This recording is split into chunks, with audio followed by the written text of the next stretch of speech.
మహాగణాధిపతయే నమః. ఓం గురుభ్యో నమః. ఓం శ్రీమాత్రే నమః.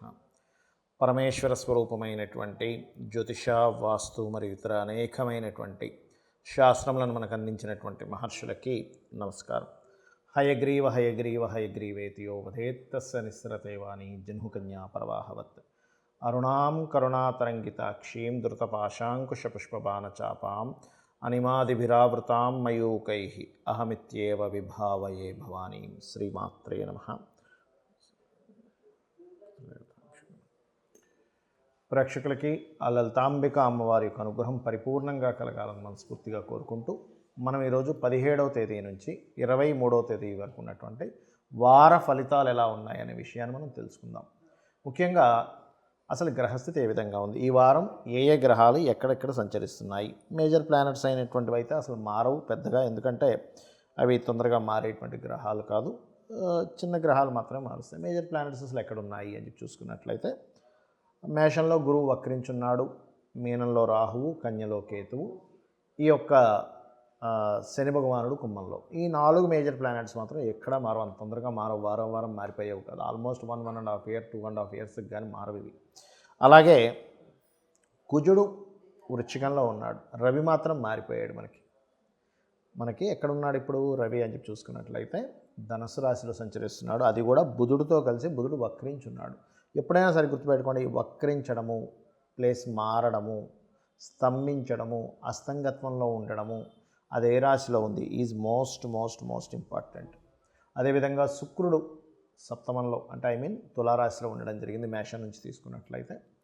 అలాగే చంద్రుడు మాత్రం ఈ వారము మనకి మకరం నుంచి ప్రారంభమై మేషం వరకు సంచరిస్తాడు ఈ వారం మొత్తము కూడా. కావున ఈ యొక్క గ్రహస్థితికి మీకు ఎటువంటి ఫలితాలు రానున్నాయి, ఏ విషయాల పట్ల జాగ్రత్తగా ఉండాలి, చేసుకోవాల్సిన పరిహారాలు ఏమిటి, ఇవి ప్రధానంగా మనం ఇప్పుడు తెలుసుకుందాం. ఒక్కొక్క లగ్నరీత్యా, లగ్నం తెలియని వారు రాశిరీత్యా. మకర లగ్నము, మకర రాశి. మకరం వారి కనుక చూసుకున్నట్లయితే రాశినాథుడు ఎవరైతే ఉన్నారో శుక్రుడు, రాశినాథుడి నుంచి శుక్రుడు కోణంలో ఉన్నాడు, లగ్నం నుంచి శుక్రుడు దశమంలో ఉన్నాడు. ఇది కొంతవరకు చేస్తున్న ఉద్యోగంలో కొంత స్ట్రక్కింగ్ పర్సన్గా ఉండేటువంటి యోగాలు, కొంచెం కంఫర్ట్గా ఉండే యోగాలు, 2 విధాలుగా ఉంటుంది. ఎందుకంటే దశమంలో ఉన్న గ్రహం పాపకత్తెరలో ఉంది కాబట్టి. అలాగే మరొక విషయం ఏంటంటే ఇక్కడ చూసుకున్నట్లయితే కుటుంబ స్థానం, కుటుంబ అధిపతి. మరొక విషయం ఏంటంటే ఇక్కడ చూసుకున్నట్లయితే కుటుంబాధిపతి, కుటుంబ స్థానములో ఉన్నటువంటి గ్రహాన్ని కనుక మనం పరిశీలన చేసుకున్నట్లయితే శని భగవానుడు ఉంటూ కుజుడి యొక్క దృష్టి ఉందండి దాని మీద. సో ఎప్పుడైతే శని భగవానుడు ఉంటూ కుజుడి యొక్క దృష్టి ఉందో పర్టికులర్గా ఇదేమిస్తుంది ఇక్కడ అని చెప్పి చూసుకున్నట్లయితే గుర్తుపెట్టుకోండి, ఈ కాంబినేషన్ ఏదైతే ఉందో, పర్టికులర్గా కాంబినేషన్ ఏదైతే ఉందో శని మరియు కుజుడు వల్ల కుటుంబ వ్యవహారాల విషయంలో, ధన విషయంలో కొంత ఘర్షణలు వస్తూ ఉంటాయి. ఒక మాట మాట్లాడినందుకు, కమ్యూనికేట్ చేసేటప్పుడు.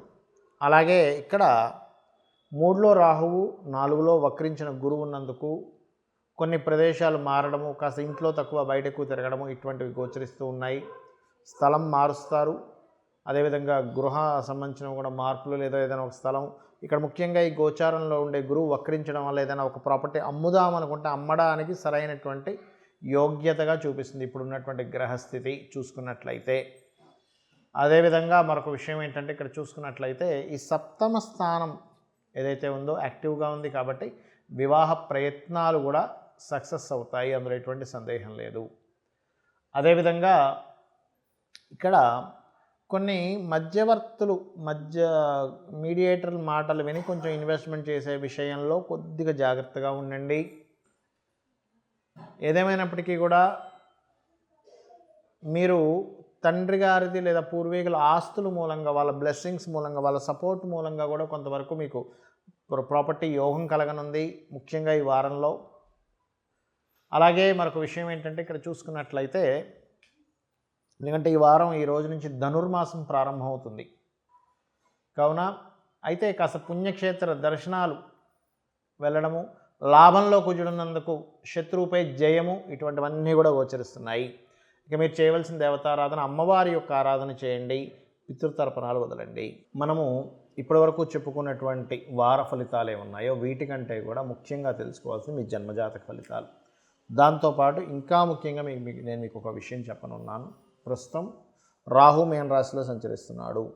ఈ మీన రాశిలో సంచరించేటప్పుడు సర్వసాధారణంగా మనం నిత్యం దేవతా ఆరాధన, దేవతా పూజ ఏదైతే చేస్తామో దాంతోపాటు మీరు చేయవలసినటువంటి ముఖ్యమైనటువంటి అంశం ఏమిటి అంటే గుర్తుపెట్టుకోండి, అది ప్రధానంగా మీరు పితృదేవతలకు కూడా చేసుకోవాలి. ఇప్పుడున్న గ్రహస్థితి ఆ విధంగా ఉంది. దాంతోపాటు రాహుకి అధిష్టాన దేవత దుర్గా అమ్మవారు. ఇది అన్ని రాసుల వారు చేసుకోవాలండి. ఏదో ఒక రాశి వారు, ఒక లగ్నం వారని కాదు. దుర్గా ఆరాధన ఎక్కువగా చేయండి, గణపతిని ఆరాధన ఎక్కువగా చేయండి. ముఖ్యంగా రియల్ ఎస్టేట్ రంగాల్లో ఉన్నటువంటి వారు, భూమిని నమ్ముకొని బ్రతికేవారు, చిట్ ఫండ్స్ నమ్ముకొని జీవనం సాగించేవారు ముఖ్యంగా గణపతి ఆరాధన చేయండి. ఫారిన్ కంట్రీస్లో ఉండేటువంటి వారు, ఫారిన్ రిలేటెడ్ సంబంధించిన ఇంపోర్ట్ ఎక్స్పోర్ట్ చేసేటువంటి వారు ముఖ్యంగా పితృదేవత ఆరాధన, దుర్గా ఆరాధన ఎక్కువగా చేయండి. ఇక అందరూ కూడా చేయాల్సింది పితృదేవత ఆరాధన, దుర్గా ఆరాధన, గణపతి ఆరాధన మర్చిపోకండి. అందులో ముఖ్యంగా దుర్గా సప్తశతి పారాయణము అంటారు. ముఖ్యంగా ఈ యొక్క కలియుగంలో గణపతి మరియు చండీ యొక్క పారాయణం అత్యంత యోగాన్ని ఇస్తుంది. ఇది గుర్తుపెట్టుకోండి. అలాగే ఇక్కడ మరొక విషయం ఏంటంటే, మనము ఇప్పటివరకు చెప్పుకున్న వార ఫలితాలతో పాటు మీ యొక్క జన్మజాతక ఫలితాలు కూడా చూసుకోవాలి. లగ్నాన్ని బట్టి మీరు ఎందుకు ఇబ్బంది పడుతున్నారనేటువంటి విషయం మీ యొక్క లగ్నం బట్టి తెలుస్తుంది. ఇది గుర్తుపెట్టుకోండి. మీ నేచర్ ఖచ్చితంగా జాతకుడు యొక్క లగ్నాన్ని తీసుకుని ఈ వ్యక్తి ఇలాంటి వ్యక్తి అని ఖచ్చితంగా నిర్ధారించవచ్చు. అదేవిధంగా ధనం పరంగా ధనాధిపతి ఎక్కడున్నాడు, మీ ధనాధిపతి ఎవరవుతారు, పర్టికులర్గా ఈ ధన సంబంధించినటువంటి విషయంలోనే ఒక ఎపిసోడ్ రాబోతుంది నెక్స్ట్. అంటే మీ లగ్నం ఏమైంది, మీ రాశి ఏమైంది, దాన్ని బట్టి ఈ నెల ఎలా ఉంటుంది, ఈ వారం ఎలా ఉంటుంది, ఫైనాన్షియల్గా ఎట్లా ఉంటుంది అనే దాని గురించి పర్టికులర్గా నెక్స్ట్ ఎపిసోడ్, కొత్త ఎపిసోడ్ రాబోతుంది. అది చేయబోతాను నెక్స్ట్ నేను మీకు. ఎందుకంటే అందరికీ కూడా సమస్య ధనం మీదే ఉందండి. డబ్బులు ఉన్నాయా లైఫ్ బాగుంటుంది, డబ్బులు లేవా ఇబ్బంది పడుతూ ఉంటాం. అయితే ధనం ఒకటే కాదు, మనకు ఆరోగ్యము, రిలేషన్స్, మానసిక ప్రశాంతత అన్నీ కావాలి. కానీ దీంతో అన్నీ ముడిపడి ఉంటున్నాయి. కాబట్టి ప్రత్యేకమైనటువంటి ఒక సిస్టమ్ ఒకటి తీసుకొద్దామని డిసైడ్ అయ్యాను. మీ లగ్నం ఏంటి, మీ రాశి ఏమిటి, దీన్ని బట్టి ఉంటుంది ధనయోగం అనేటువంటిది. ఇక మరొక విషయం ఏంటంటే, ఇక్కడ చూసుకున్నట్లయితే మీ ధనాధిపతి, మీరు చేసే ప్రయత్నాలు ఎందుకు ఫెయిల్యూర్ అవుతున్నాయి, మీరు ఏ దిశలో ఉంటే బాగుంటుంది, మీ సంతాన అభివృద్ధి ఏం చేసుకుంటే బాగుంటుంది, మీకు వివాహ యోగం అసలు ఎప్పుడు ఉంది, ఎప్పుడు కరెక్ట్ రైట్ టైం అసలు మీకు వివాహం చేసుకోవడానికి.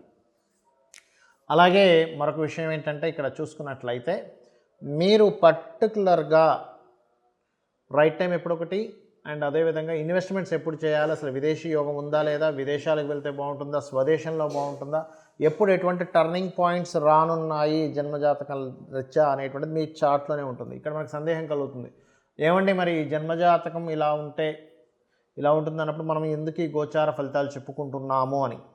ఒకటే గుర్తుపెట్టుకోండి, ఈ గోచార ఫలితాలు ప్రత్యేకంగా ఎందుకు చెప్పుకుంటున్నాము అంటే, మనం ఒకటి డిసైడ్ అయితే కాలం ఒకటి చెప్తూ ఉంటుంది.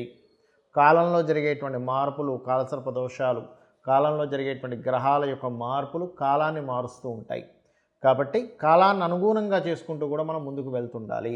కాలం ఇప్పుడు ఇలా ఉంది, రాహు మీన రాశిలో సంచరిస్తున్నాడు కాబట్టి ఎక్కువగా పితృ సంబంధించినవి చేసుకోండి, పితృదేవతల యొక్క అనుగ్రహం ఉంటుంది, పితృదేవతలకు బాగుంటుందని చెప్తుంది. అందుకే కాబట్టి అసలు గోచారం ఎలా ఉంది, బయట ఉన్న పరిస్థితులు ఎట్లా ఉన్నాయి, దాన్ని బట్టి మనం ఒక స్టెప్ ఎట్లా తీసుకుంటామో సేమ్ యాజ్ ఇట్ ఈజ్ గోచారం బట్టి మనం ఒక స్టెప్ తీసుకుంటూ ఉండాలి, అర్థం చేసుకుంటూ ఉండాలి, కాలమహిమను అర్థం చేసుకుంటూ ఉండాలి. ఈ విషయాన్ని మనకి రామాయణ మహాభారతాల్లో కూడా మన యొక్క ఇతిహాసాల్లో చూపిస్తూ ఉంటారు. ఈ కాలం ఇప్పుడు ఇలా ఉంది కాబట్టి ఇలా జరగబోతుంది అనేటువంటిది. కాబట్టి 100% గోచారము చూసుకుంటూ మన జన్మజాతకాన్ని చూసుకుంటూ వెళ్తున్నట్లయితే అద్భుతమైన ఫలితాలు వస్తాయి. దీంతోపాటు ఈ యొక్క గోచారంతో పాటు జన్మజాతకంతో పాటు వీటన్నిటికంటే ముఖ్యమైనటువంటిది వాస్తుతో పాటు కూడా అమ్మవారి యొక్క ఆరాధన. మీరు గనక అమ్మవారిని నిత్యము ఆరాధిస్తూ ఏ లలితాసహస్రనామాలో, చండీ పారాయణమో లేదా గణపతినో నిత్యము ఆరాధిస్తూ, విష్ణు భక్తులైతే విష్ణువుని, మీ ఇష్టదేవత ఎవరో, మీ కులదేవత ఎవరో, మా ఇంటి దైవం అండి అంటూ ఉంటారు, ఎవరో వారిని కనుక నిత్యం ఆరాధిస్తూ ఉన్నట్లయితే మీకు పెద్ద మొత్తంలో రావాల్సిన ఇబ్బంది చిన్న మొత్తంలో పోతుంది. గుర్తుపెట్టుకోండి, ఇది ఖచ్చితంగా పనిచేస్తుంది. కాబట్టి అమ్మవారి అనుగ్రహంతో మీరు మీ యొక్క జీవితాన్ని ఆనందదాయకంగా చేసుకోవాలని మనస్ఫూర్తిగా కోరుకుంటూ శ్రీమాత్రే నమః.